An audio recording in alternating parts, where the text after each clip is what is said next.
Ini dia si Oppo Find X9 Ultra. Menurut gue HP paling all-rounder dan kamera king versatile di tahun 2026 untuk saat ini, dan desainnya paling keren banget.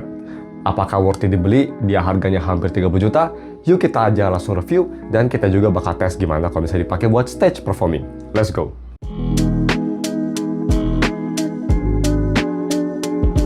Halo guys, nama gue Stefan dari StefTech, dan mari kita langsung review si Oppo Find X9 Ultra. Look at this. Gue suka banget belakangnya, cakep banget ya. So, pertama kita bahas aja untuk si harga dan speknya. Kalau misalkan kalian pre-order, ini kalian bisa dapetin diskon 2 juta. Ini gue beli yang 16 GB 1 tera di harga 29 juta. Jadi dapat diskon lumayan, dan gue juga dapat fotografi kit yang kalian bisa lihat video unboxingnya di minggu kemarin, bisa dicek di channel gue. Seperti biasa, kalau misalkan kalian mau HP ini atau ingin wallpaper si Yaesu Guang, gue udah taruh semua linknya, semua ada di deskripsi. Kita bahas dulu aja yang pertama untuk si speknya. Speknya sendiri dia pakai Snapdragon 8 Elite Gen 5 yang pastinya LTPO AMOLED 6,82 inci, 144Hz, udah support Dolby Vision, IP69, UFS 4.1, dan punya baterai yang cukup besar 7050 mAh baterai yang bisa fast charging sampai 100 watt dan juga wireless charging di 50 watt. Jadi airflow-nya udah kenceng juga. Dan kita bahas aja langsung selanjutnya bagaimana untuk si desain dan display. Kita bahas dulu yang agak boring, desain depan. Desain depan seperti HP-HP lainnya bisa kita lihat dia pakai dot display, bezelnya cukup tipis, kelihatan modern. Overall untuk desain depan sih kelihatan oke, sama kayak HP flagship lainnya sudah menyamai, no problem at all. Yang bikin keren ya pastinya dari si desain belakangnya. Man, I love it. Ini tuh dia ngikutin Hasselblad X2DC kalau nggak salah ya. Kamera asli dari Hasselblad, dia kayak nge-mimik gitu, dan gue suka banget ya. Belakangnya tuh kayak dibikin mirip kayak actual kamera, terus si prism kameranya juga kelihatan keren, jadi itu nggak bulat kayak prism gitu, kayak oktagon gitu, kayak banyak sisi, ada sisinya, jadi kelihatan keren juga. Dan bezelnya tuh kelihatan gunmetal, frame sampingnya semua gunmetal, ada kombinasi oranye, logo Hasselblad sama Oppo-nya sebelahan, terus dibelah juga sama si gunmetalnya. Overall sih desainnya ini gue paling suka dari semua HP yang pernah gue review. Keren banget, walaupun memang kameranya gede ya, bulat di tengah, tapi cocok aja gitu pakai desain kayak gini, jadi keren, kerasa lebih mature desainnya. Favorit gue, hands down, desain terbaik yang pernah gue lihat sih. Dan juga nggak cuma dari desain, dipegang di tangan juga karena dia belakang pakai vegan leather ya. Dipegang di tangan kerasa bisa dibilang enak, grippy. Jadi ini HP sebenarnya gue nggak pengen banget pakai casing, karena dipegang pun dia nggak licin sama sekali, dan karena dia pakai vegan leather, ini nggak bakal ada fingerprint magnet ya. Jadi pretty much HP-nya bakal kelihatan pristine terus. Itu yang gue suka banget sama si desainnya, bener-bener thoughtful banget Oppo. Amazing sih, itu salah satu S-tier design menurut gue. Tapi kira-kira untuk desain bagus, bagaimana untuk si display quality-nya sendiri? Bagus menurut gue. Gue pakai mode display vivid, dan nonton konten apapun karena dia pakai 10-bit display, semua kelihatan on your face banget, pop out, vibrant, view angle bagus. Enak banget buat pakai nonton apapun, display udah one of the best, dan juga ini bisa terang banget. Gue biasanya kalau di Samsung tuh, kalau siang-siang sekitar 50% brightness, ini 30%-nya udah terang banget. Dan kalau misalnya kita mau ngomongin visibilitas di sinar matahari, bisa kita lihat kalau di kondisi cloudy, ini HP gak usah full brightness saja udah terang sekali. Jadi ya, untuk masalah brightness, display itu udah bagus banget. Sama juga dengan haptic menurut gue. Haptic dia high quality, bener-bener punchy, refine, bulat, nggak bleber, tapi agak sedikit kurang strong. Yang nanti kita bakal bahas buat main game kayak Enfield, itu agak kurang gede haptiknya menurut gue. Tapi overall udah high quality banget ya, udah enak lah haptiknya bisa dibilang. Moving on ke si biometric, kita cepet aja. Ini pakai ultrasonic fingerprint, dan seperti ultrasonic fingerprint HP flagship lainnya, ini kecepatannya absolutely fast, absolutely reliable, dan juga suka dengan ColorOS karena dia smooth banget. Jadi kalau buka tuh kelihatan smooth ya, nggak kayak Samsung yang langsung pop gitu. Teleport ini kelihatan oke banget. Tapi nanti gue bakal bahas kenapa gue tetap lebih prefer One UI. Nanti gue bakal bahas di UI experience-nya. Kalau misalkan kalian mau skip boleh, tapi jangan lupa balik lagi ke segmen ini ya. So, moving on ke si audio quality. Audio quality. Kita bahas yang pertama dari audio quality via USB Type-C itu 3.5mm, karena ya nggak ada headphone jack ya. Kualitasnya menurut gue ini udah bagus. Dia suaranya ini bisa ngangkat banget. Ini gue pakai tangan Jim Nora yang nggak berat banget, dan dia bisa ngangkat full. Suara pretty much sama kayak PC, dan dia bisa ngangkat soundstage, bass, semua kerasa enak, dan dia suaranya juga lebih ke arah balance. Yang gue suka juga, dia dari si amplifiernya cukup bagus, jadi di volume sekitar 40% udah keras banget, dan bisa kita lihat ya, dia pakai desain ngikutin Apple, pakai Dynamic Island dan kawan-kawan, tapi ada kayak no brief juga kayak Samsung di bawah kalau misalnya di lock screen, jadi kayak gabungan antara Apple sama Samsung desain si lock screennya ya, so that's pretty cool. So, seperti itu. Dan untuk speaker quality, nah ini gue mau bahas. Oppo, Vivo, mereka berdua kalau masalah speaker biasanya paling dog shit. Kemarin gue review X300 Ultra, speakernya bisa dibilang enak ya, bagus. Dia basic, clear, enak. Dia apa ini? Apakah ada improvement? Ada. Apakah sebagus X300 Ultra? Yes, sebagus X300 Ultra. Udah bagus banget, tapi gue bisa bilang ini lebih ke full treble, full clearness dibanding X300 Ultra yang ada sedikit bass. Ini bassnya hampir nggak ada. Jadi gue sampai harus ke setting ya, tuh bisa lihat di biro, gue harus ke setting dan gue harus naikin si equalizernya pakai mode bass boost biar ada sedikit bass. Karena kalau misalnya di mode smart biasa, oke, tapi di beberapa aspek menurut gue, terutama dari suara high, agak sedikit cempreng, tapi overall suara udah bagus ya, udah jernih, enak didengar. Dan juga yang paling bagus dari HP ini menurut gue yang Samsung gue kalah total, soundstage-nya ini luas banget. Bener-bener ultra level speaker tuh bener luas, kelihatan enak banget lah. Cuma sedikit keluhan yang mungkin kalian gak sadar, tapi gue langsung sadar, yaitu dari si volume konsistensinya agak jelek. Kalau di YouTube bagus, tapi kalau misalnya kita buka Twitter ya, kayak kita buka X, itu volume konsistensinya aneh. Kadang di beberapa post tuh ada yang keras banget, ada yang kecil, ada yang medium. Dan ini kayaknya masalah BBK Group, karena gue pas coba di Vivo kemarin juga sama punya masalah yang sama persis. Nggak tahu kenapa. Masalah itu nggak ada di iPhone, nggak ada di Samsung juga. Setahu gue selama gue pakai itu aman-aman aja. Tapi kalau di Oppo sama Vivo, nggak tahu kenapa inkonsistensinya gila banget. Jadi gue constantly naikin nurunin volume yang annoying banget sih menurut gue. Dan juga dia volume stepnya nggak bisa bener-bener spesifik banget ya, kayak di Samsung bisa sampai kayak 6, bisa sampai kayak 1-1 gitu, 150 bisa 154, 149, 148, nggak bisa individual volume step, dia ya biasa aja, cuma gini-gini doang. Jadi nggak ada fitur kayak good lock gitu, itu bener-bener ya fitur yang gue sering pakai, good lock, sayangnya nggak ada di Oppo ColorOS. It's fine karena itu dari Samsung juga, cuma ya itu kelemahan dari speakernya menurut gue, volume inconsistency agak big deal sih menurut gue itu. Tapi ya, untuk lebih detailnya speaker sendiri, so overall kualitasnya udah oke, kalian bisa cek sendiri. There you go, check it out.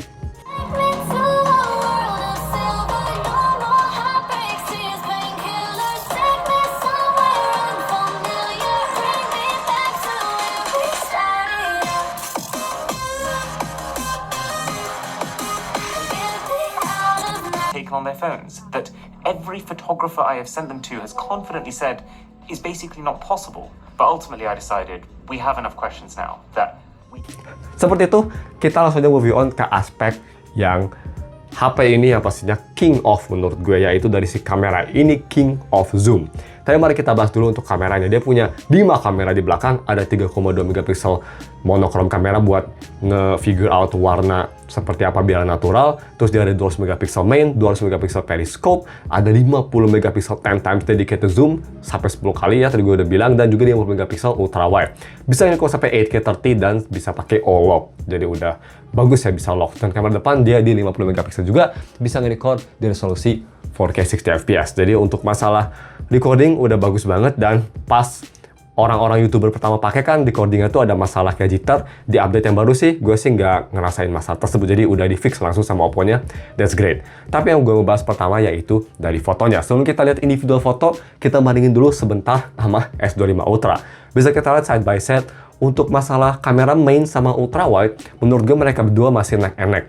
Itu tergantung preferensi, walaupun gue lebih suka brighter fotonya dari Oppo, tapi again, personal preference. Oppo juga kalau bisa mau natural bisa pakai master mode yang pastinya. Dan kalau misalnya kita mau lihat zoom, ini menang di Oppo. Walaupun di beberapa foto bisa kita lihat kayak di foto HP gitu, mirip, tapi untuk masalah tulisan, Oppo wins it by a mile. Kita moving on aja, ini bakal sedikit lama untuk foto komparasinya. Kalau misalnya kita omongin masalah foto quality untuk dia sendiri, kalau misalnya kira-kira gimana dipakai untuk moto-moto konser. Oke, ini dia untuk foto quality-nya. Pakai lensa, gue sering pakainya tuh lensa yang main sama yang telepon 200 megapiksel. By the way, kalau kalian penasaran sama idol group yang gue foto di sini, itu namanya Lumina Scarlett. Orang di Bandung apalagi Wota pasti udah tahu lah ya. Dan ini menurut gue one of the best di Bandung. Dan kalau misalkan tertarik, bisa drop a follow. Gue taruh link Instagramnya ada di deskripsi. Alright, untuk foto quality ini gimana kira-kira? Pakai main lens, pakai telefoto 200 megapiksel, itu pretty much neck and neck, kualitasnya bagus banget. Capture time cukup cepat juga. Gini gue pakai action mode juga masih bisa capture dengan cepat, jernih. Walaupun di beberapa hal kalau misal lagi movementnya lagi cepet banget si idolnya itu kadang suka blurry ya. Even pakai action mode nyala, tapi it's okay asalkan kalian tahu timingnya, tetap bisa nge-capture dengan cepat. Dan kalau udah dapat fokusnya, bisa kita lihat tuh jernih, bersih. Even dalam keadaan gelap sekalipun dia masih bisa nge-retain light yang banyak, gak ada noise yang kelihatan banget kayak diambil di profesional kamera ya. Overall sih gue sangat impressed banget. Ini gue jarang pakai 10 times-nya, nggak kayak pas ada compare sama S25 Ultra, karena memang 10 times zoom-nya tuh menurut gue agak kurang kepake di sini, udah terlalu deket juga gue, jadi udah nggak butuh. Tapi kalau misalkan pakai 10 times sekalipun, karena ini foto, pakai AI walaupun dia aperture-nya kecil, tapi bisa di-enhance biar lebih detail juga, jadi no problem buat itu. Overall, untuk foto, kalau misalkan suka concert, ini sih enak banget. Sedikit kelemahan hanya dari action mode-nya aja yang gak snappy yang gue harap, tapi overall udah bagus banget. Bener-bener kelihatan kayak pakai kamera lensa zoom ya. Dan kalau misalnya kita mau ngomongin masalah foto malam hari, ini juga oke. Bisa kita lihat gue pap berapa foto-foto malam hari pas lagi di event dan juga lagi di rumah. Foto kucing gue juga. Overall, fotonya kelihatan oke, kelihatan ya pastinya noiseless banget ya, karena ini aperture-nya gede banget, pakai main kamera f1.5, jadi pretty much clean banget fotonya, enak dilihat. Selfie-nya juga ini oke, capture time bagus, smoothing dikit, dan selfie sih nothing to brag about ya, dia selfie-nya oke. Bagaimana untuk si videonya? Kita bahas dulu video quality-nya sendiri. Nah, video quality-nya sih gue ini bener-bener impress banget. Again, gue pakai lensa main, ultra wide, dan si telefoto yang 200 megapikselnya. Gue jarang pakai yang 10 times karena kalau di gelap kayak gini sih, gue lebih rekomen kalian ke yang lensa 200 megapiksel 3 times aja, jangan yang 10 times 50 megapiksel, karena yang 50 megapiksel itu dia aperture f3.5, jadi kadang suka gelap ya. Kalau misalnya kita nge-recordnya max 1, dia significantly darker dibanding sama lensa main dan periscope 3 kali, terutama kalau misalnya di kondisi gelap dan pakai resolusi 4K 60 fps. Tapi gimana pakai ketiga kamera yang gue pakai untuk ngerekam ini? Ultrawide memang kelihatan paling lemah. Kalau misalnya gue tadi kelihatan ya di beberapa shoot gue ganti ke ultrawide, itu memang kualitasnya memang jadi ada sedikit noise, tapi ya masih acceptable lah untuk ultrawide. Main kamera sama telefoto yang 200 megapiksel 3 times zoom-nya ini bener-bener insane banget. Main kameranya jernih, bersih, dan pakai telefoto yang biasanya suka burik ya kalau di Samsung. Di sini kayak kelihatan pakai main kamera aja. 3 times zoom, even kalau gue ngezoom ke 6 kali sekalipun, itu masih jernih, noise-nya minim, dan gambar masih sharp. Kayak lagi diambil pakai mirrorless zoom kamera ya. Kenapa masih sharp? Karena memang dia 200 megapiksel, jadi even dia pakai digital zoom 6 kali sekalipun, kelihatannya masih sangat detail karena megapikselnya memang segede itu, jadi dia bisa nge-pixel binning dengan baik. Overall sih, ini HP mantep banget buat concert. Ini menurut gue HP terbaik buat concert. Karena kan kalau kayak Vivo X3 Ultra itu kan lebih fokus ke ultra wide-nya dan overall main kamera video quality ya.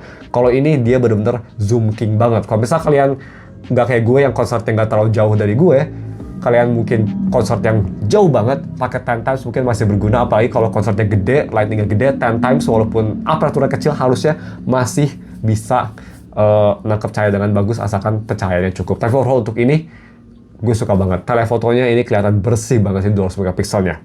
Oke, dan untuk video tes mic sendiri, semoga gue nggak di copyright strike. Ini sih lagu cover, harusnya gue bakal coba tes di konser itu, tapi pas lagi siang-siang, beda band ya, gue nggak tahu, lupa lagi nama bandnya apa. Dan ini harusnya kualitasnya oke. Microphone-nya kan bisa cek, ini speakernya by the way, yang dia mainin itu berisik banget. Jadi kalau misalnya HP ini bisa nge-tone down speaker dengan baik, it's amazing. Ya kalian bisa nilai sendiri kualitasnya itu, di 4K 60 ya, check it out. Ini kondisi lebih gelap dari aslinya, kalian bisa dengar mic, ultra wide. Light mode-nya pretty good menurut gue. Kalau 10 times baru dia gelap.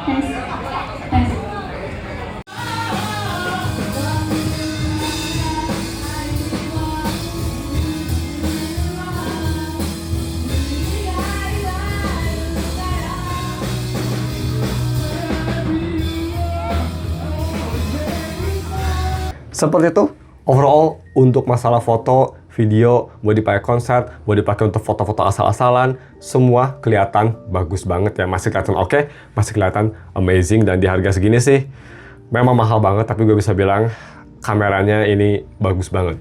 Bikin gue ingin ngambil foto terus. Tapi apakah HP ini bikin gue ingin main game terus? Gimana untuk gaming performance-nya? Surprisingly, it's pretty good. Kemarin gue udah tes di hari biasa ya, main 3 game seperti biasa, Enfield, NTE, dan WoWa. Di sini gue bakal liatin aja 2 game ya, NTE dan Lua.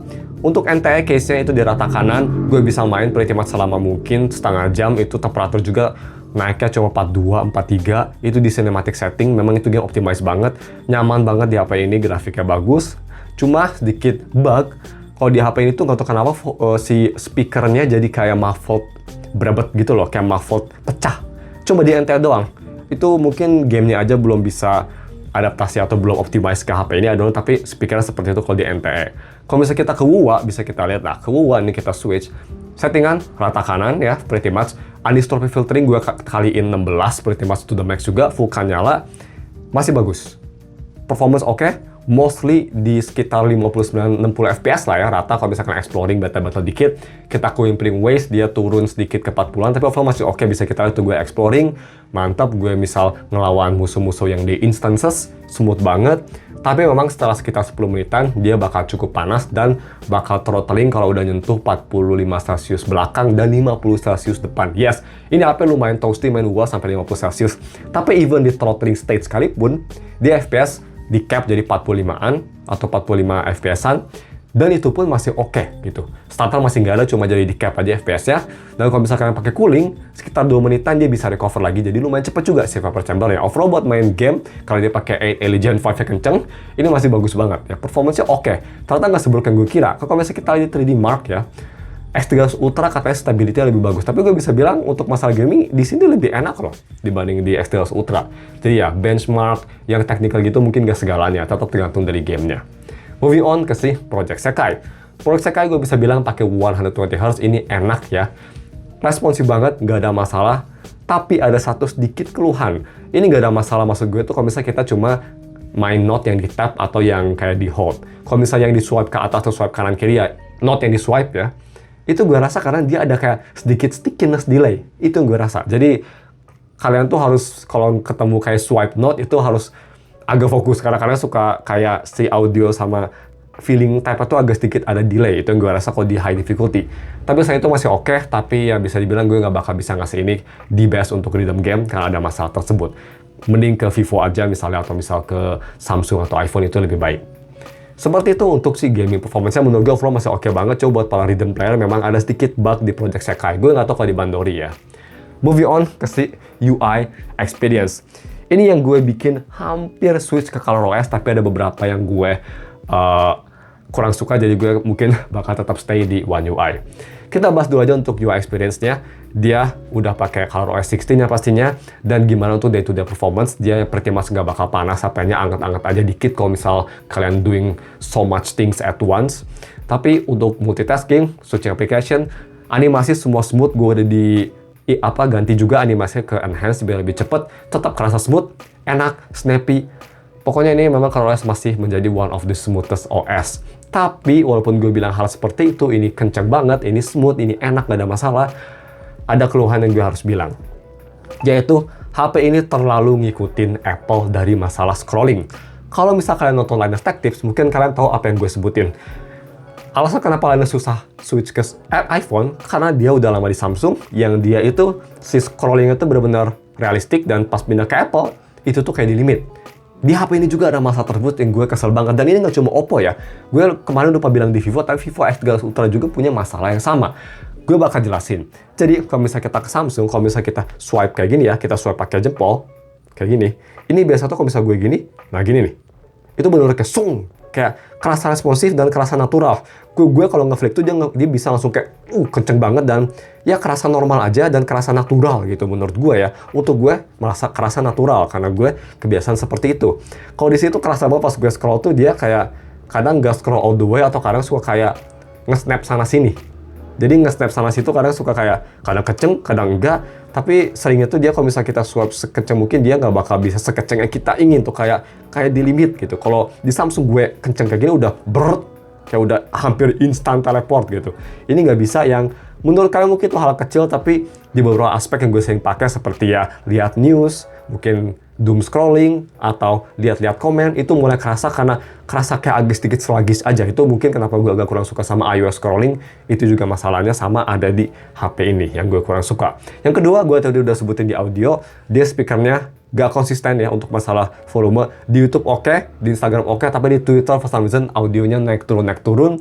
Gue udah coba banyak hal, gue udah coba lihat di setting X juga nggak ada solusinya. Gue sampai beli juga kayak volume stepnya biar lebih detail, biar gue bisa presisi, dan gue pakai kayak stable volume dari third party, tetap gak ngaruh juga. I don't know what's wrong with this phone, sama di Vivo juga punya masalah sama, tapi itu salah satu yang jadi deal breaker juga. Ya itu sih, sama ada beberapa aplikasi yang for some reason straight up doesn't work. Yang gue bisa bilang itu sih lebih ke masalah aplikasinya ya. Apa itu? Gue udah hapus ya sayangnya, tapi gue kan pakai Tokopedia untuk jual barang, jadi gue pakai TikTok Tokopedia Seller. Di HP ini nggak bisa jalan sama sekali. Dia kalau bisa login, tapi kalau udah login tuh ya nggak ada koneksi ya. Dia itu bilangnya gagal koneksi. Itu sih gue blame sama Tokopedia-nya ya, karena jujur semenjak Tokopedia punya aplikasi yang sialan tai itu, jadi jelek banget. Itu aplikasi paling dog shit di HP gue aja. Kadang kalau mau ganti harga stok harus langsung edit, harus langsung ke editnya gitu, ganti semua. Nggak bisa cuma dedicated ganti harga. Dia kadang suka ketutupan sama keyboard gitu, kayak what the fuck gitu, karena suka kesel lah. Itu aplikasi memang jelek banget bisa dibilang, tapi di HP ini benar-benar unusable. Again, gue nggak blame ColorOS, tapi itu masalah yang gue rasa ada di HP ini. Tapi selain itu sih yang gue tadi sebutin, ini HP tetap untuk kelas ColorOS, gue bisa bilang ini udah bagus banget sih. Dan dibanding sama OS-OS Cina lainnya, gue tetap paling suka menurut gue Oxygen OS karena kerasa slightly smoother. Tapi ColorOS walaupun dia mirip-mirip, ini second to best lah, bagus juga. Tetap ya, kalau misalnya dari semua OS nomor satu sih gue prefer One UI, terus kedua baru Pixel, Material U, dan ketiga Oxygen OS dan si HP ini, ColorOS. Itu sih untuk experience GUI-nya. Dan kita langsung aja bahas yang terakhir, bagaimana untuk si battery life-nya. Nah ini yang gue lumayan suka sama HP ini. 7050 mAh battery, gue expect karena dia OS yang mirip kayak Oxygen OS, pretty much sama ya, cuma beberapa tweak. Gue expect bisa tahan lama, dan yes, ini bisa cukup tahan lama. Dibanding sama X300 Ultra, X300 Ultra itu agak sedikit disappointing menurut gue sedikit kecewa dengan baterainya. 6000 mAh, tapi baterainya nggak beda jauh sama S25 Ultra, dia cuma bisa bertahan seharian dan agak boros juga, nggak tahu kenapa. Di sini mungkin ColorOS optimisasi lebih bagus dan baterai lebih gede, lebih bagus baterai dari S25 Ultra. Bisa tahan 1,5 sampai 2 hari, no problem, dan gue pakai recording pun, itu baterainya ngedropnya nggak separah kayak di S25 Ultra. Terus yang gue sadar juga, dipakai nge-record, dia nggak sepanas di S25 Ultra juga.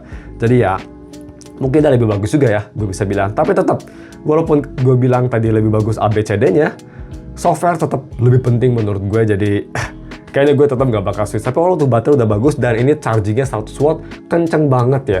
Gue waktu itu nyolokin mereka berdua, pretty much di 50%. Ini udah 100%, di Samsung masih ke 80, jadi yang ngaruh banget lah. That fast charging benar-benar berguna banget, dan karena mobil gue juga support AirFuel 50 watt, tinggal taruh langsung bisa 50 watt wireless charging. Walaupun panas ya, gue nggak ada komen ngerusak baterai, tapi kalau misalnya lupa bawa charger, itu bakal handy juga karena lumayan cepet. Seperti itu, dan sebelum kita masuk ke konklusinya, kita bahas dulu bagaimana untuk si kelemahan yang gue rasa. Yang paling besar dari HP ini kelemahannya itu dari si volume inconsistency-nya, itu tetap jadi kelemahan besar menurut gue. Dan yang kedua yang gue rasa juga, tadi gue udah bilang juga di UI experience ya, yaitu dari si scrollingnya yang terlalu nge-mimic Apple, menurut gue kurang natural rasanya. Dan yang ketiga yang gue rasa dari HP ini agak kurang, ya pastinya dari harganya yang mahal banget sih. Tapi itu ya, itu sebenarnya bukan kelemahannya, itu pilihan kalian mau beli atau enggak. Tapi selain itu sih, gue susah nyari kelemahan dari HP ini. Dan jujur untuk software sendiri sih udah oke, tapi tetap untuk customisasi menurut gue One UI masih king-nya daripada ColorOS. Jadi itu juga mungkin bisa dibilang kelemahan dari HP ini, kurang customizable-nya. Terutama untuk yang penting seperti volume dan kawan-kawan gitu, itu agak kurang. Cuma yang gue suka dari HP ini yang gak dari Samsung, kita bisa nge-lock individual application langsung dari sini, bisa langsung more feature. App lock itu yang gue suka, yang gak dari Samsung. Tapi ya, gak seberguna si volume konsistensi yang gue tadi bilang. So, seperti itu. Dan untuk konklusinya, apakah HP dengan harga 29 atau hampir 30 juta ini worth it untuk dibeli? menurut gue kalau misalkan yang benar-benar suka banget fotografi, suka rekam-rekam di konser, foto-foto konser, dan kalian ingin HP yang all-rounder ya, nggak kayak S300 Ultra yang bagus di kamera tapi softwarenya agak meh, baterainya agak meh, ini menurut gue full package yang bagus. Yes, dia mungkin gak se-perfect kayak Samsung untuk masalah software ya, yang gue agak sedikit perfeksionis, tapi ini close to perfect, dan untuk orang yang bukan kayak gue yang terlalu nitpick, ini sih all-rounder menurut gue the best. Kalian dapat semua yang kalian butuhin. Kamera amazing, mau pakai video foto, kalian juga dapat sih banyak button ya, kalian dapat snap key, action button yang bisa di customize, kalian dapat sih dedicated camera key, terus OS-nya juga ini lumayan polish, buat main game juga udah bagus banget, desainnya menurut gue ini the best di HP. Dia ngetik semua box yang HP flagship Ultra tuh harus ada. Cuma kelemahannya menurut gue software aja yang kurang perfect, itu aja. Jadi kalau misalkan oke sama yang tadi, ini sih, dan kalian punya duit juga ya di 30 juta, ini sih menurut gue worth it buat seperti itu. Apalagi kalau misalkan kalian beli converter yang 7 juta tuh jadi 37 tapi ya. Kalian beli converter, wah ini HP jadi beast banget sih. Cuma ya, in this economy sih, 30 juta, it's a lot of money. Ini bener-bener nge-cater ke niche yang orang bener-bener inginin, yaitu dari extreme kamera tapi masih all-round dari segala hal. Oke banget sih. Kalau bisa suruh pilih, gue sih antara iPhone ya sama ini, gue sih pilih ini all day every day. Karena ya mereka quirk-nya seada, tapi gue lebih milih ini daripada iPhone. Seperti itu konklusinya. Gimana menurut kalian? Thank you for watching. Video ini agak sedikit lama karena gue banyak yang harus disampaikan sama kalian selama pakai HP ini, karena honestly I love this phone, cuma dengan kelemahannya yang gue sebutin yang gue rasa selama pakai, gue kayaknya tetap stick sama Samsung untuk sekarang. Yap. Jadi seperti aja videonya. Thank you for watching. Ketemu lagi minggu depan untuk video review lainnya. Goodbye.